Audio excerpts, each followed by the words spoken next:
نبی صلی اللہ علیہ وآلہ وسلم نے فرمایا کہ قرآن حکیم کی تلاوت کیا کرو، قرآن اپنے پڑھنے والے کے لیے سفارش کرے گا۔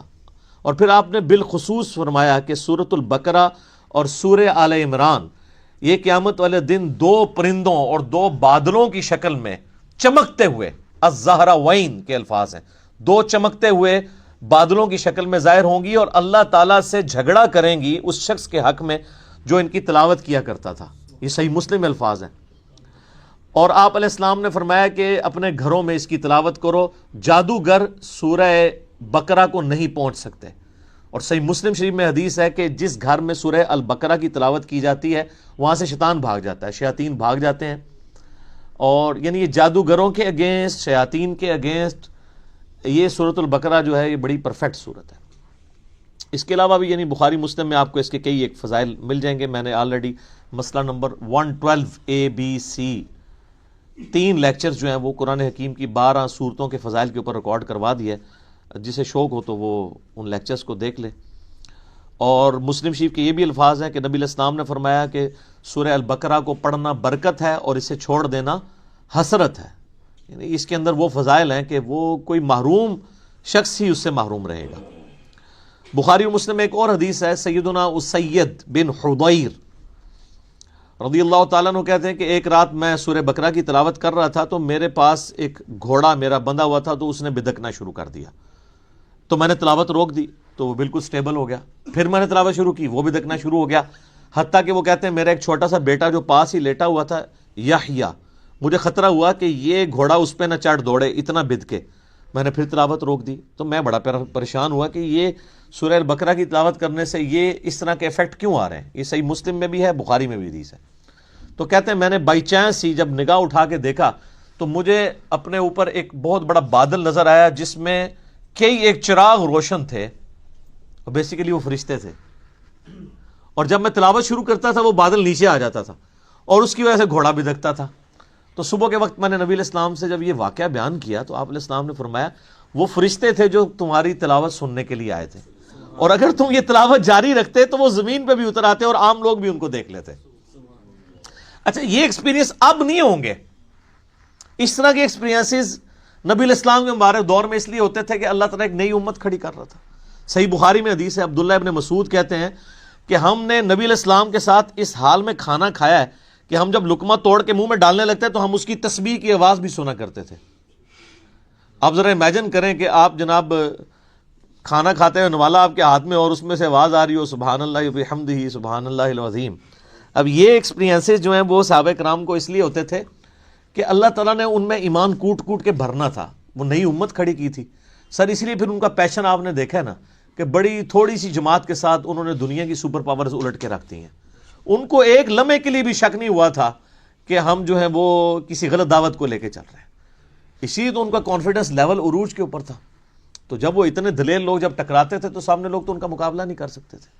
سیدنا خالد بن ولید یعنی ان کی مبارک عادت تھی جب بھی میدان جنگ میں جاتے تھے تو اپنے مخالف کمانڈر کو یہ خط لکھا کرتے تھے کہ میں ایسی فوج تم سے لڑانے کے لیے لے کے آیا ہوں کہ جتنا تمہیں عورتوں سے اور شراب سے شغف ہے نا، اس سے زیادہ وہ اپنی موت کو عزیز رکھتے ہیں، کیونکہ ان کے لیے ایک جنت استقبال کر رہی ہے۔ قرآن میں جب آیا کہ بڑھو اس جنت کی طرف جس کی چوڑائی زمین و آسمان کے فاصلے کے برابر ہے سورۃ الحدید میں، تو سر پھر یہی کچھ ہی ہوگا۔ تو ایسی قوم کا مقابلہ کون کر سکتا تھا؟ تو لیکن اس قوم کو ایمان بالغیب سے ایمان بالشہادہ تک پہنچانے کے لیے نبی علیہ السلام کے مبارک ہاتھوں سے ایسے معجزات کروائے گئے، یا آپ کی مبارک زندگی میں ایسے معجزے ظاہر ہوئے جس سے لوگوں کو یقین آ گیا کہ نبی علیہ السلام اللہ کے سچے پیغمبر ہیں۔ بخاری مسلم میں کتنی حدیثیں ہیں آپ کی مبارک انگلیوں سے پانی کے چشمے جاری ہوتے ہوئے صحابہ کرام نے دیکھے۔ اب اگر کوئی شخص پانی کے چشمے انگلیوں سے جاری ہوتے ہوئے دیکھ لے اور ایک پیالے میں مبارک ہاتھ رکھنے سے، بخاری مسلم کے الفاظ ہیں، جابر بن عبداللہ کہتے ہیں کہ 1500 صحابہ نے وضو کیا، جانوروں کو پانی پلایا اور سٹور کر لیا، اور اللہ کی قسم وہ پانی اتنا تھا کہ ہم 1,00,000 بھی ہوتے نا تو پانی زیادہ تھا۔ اس وقت بہرحال ہم 1500 تھے۔ اب اس طرح کے بے شمار یعنی ایکسپیرینسز، میں نے اس کے اوپر پورا لیکچر دیا ہے، مسئلہ نمبر 131 ABCD، نبی علیہ السلام کے معجزات کے اوپر، اس کے بعد پھر کرامات، استدراج، علوین، یہ ساری چیزیں کیا ہیں۔ ان کو میں نے ڈسکس کیا. تو اس طرح کے ایکسپیرینسز اس وقت ہو جایا کرتے تھے. پھر صحیح مسلم کے اندر ایک حدیث ہے کہ قرآن حکیم کی جو آیت اعظم ہے، آپ علیہ السلام نے ابی ابن کعب سے پوچھا کہ بتاؤ قرآن کی سب سے عظمت والی آیت کون سی ہے؟ تو انہوں نے کہا اللہ لا الہ الا هو الحی القیوم. نبی علیہ السلام اتنے خوش ہوئے کہ آپ نے اپنا مبارک ہاتھ ان کے سینے پہ مارتے ہوئے کہا کہ ابو منذر تمہارا علم مبارک ہو، یعنی بڑی آبزرویشن ہے تمہاری کہ تم نے قرآن حکیم کی سب سے عظیم ترین آیت کو، یعنی نبی علیہ السلام کے بتائے بغیر انہوں نے آبزرو کر لیا کہ یہ آیت ہے. پھر وہ بخاری میں، وہ بھی سورۃ البقرہ میں ہے، آیت الکرسی آیت نمبر 255 ہے سورۃ البقرہ کی. پھر بخاری میں وہ بڑی لمبی حدیث ہے جو انسانی شکل میں آ کے شیطان جو ہے وہ مال غنیمت کہہ لیں، بیت المال کی جو حفاظت کے لیے حضرت ابو ہریرہ کو نبی علیہ السلام نے جو ہے وہ رکھا ہوا تھا. تو رات کے وقت وہ شیطان انسانی شکل میں آتا تھا.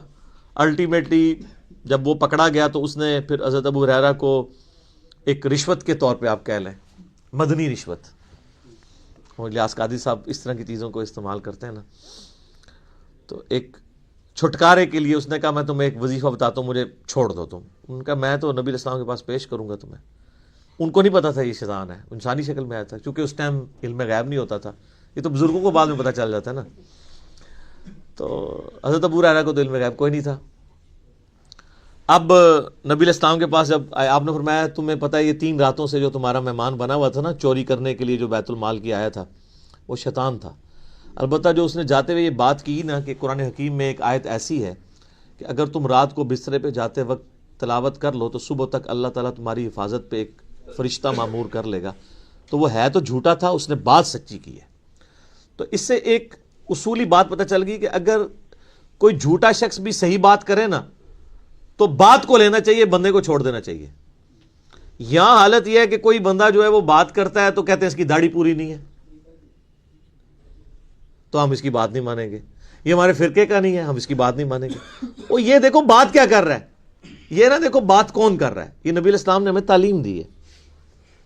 اور مولویوں کی کامیابی کا راز یہی ہے کہ وہ اس حدیث کے اوپر عمل نہیں کرنے دیتے.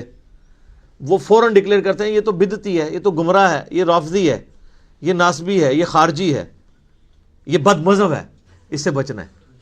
تو سب سے بڑا بد مذہب اس روئے عرض پہ اگر کوئی ہو سکتا ہے تو شیطان ہی ہو سکتا ہے نا. اور کنفرم جہنمی اگر کوئی ہو سکتا ہے تو وہ شیطان ہے. تو نبی علیہ السلام فرمایا ہے جھوٹا ہے، بات سچی کی ہے. تو شیطان اگر سچی بات کرے تو لے لیں. تو اگر آپ ہمیں شیطان ہی سمجھتے ہیں تو تب بھی آپ بات دیکھیں.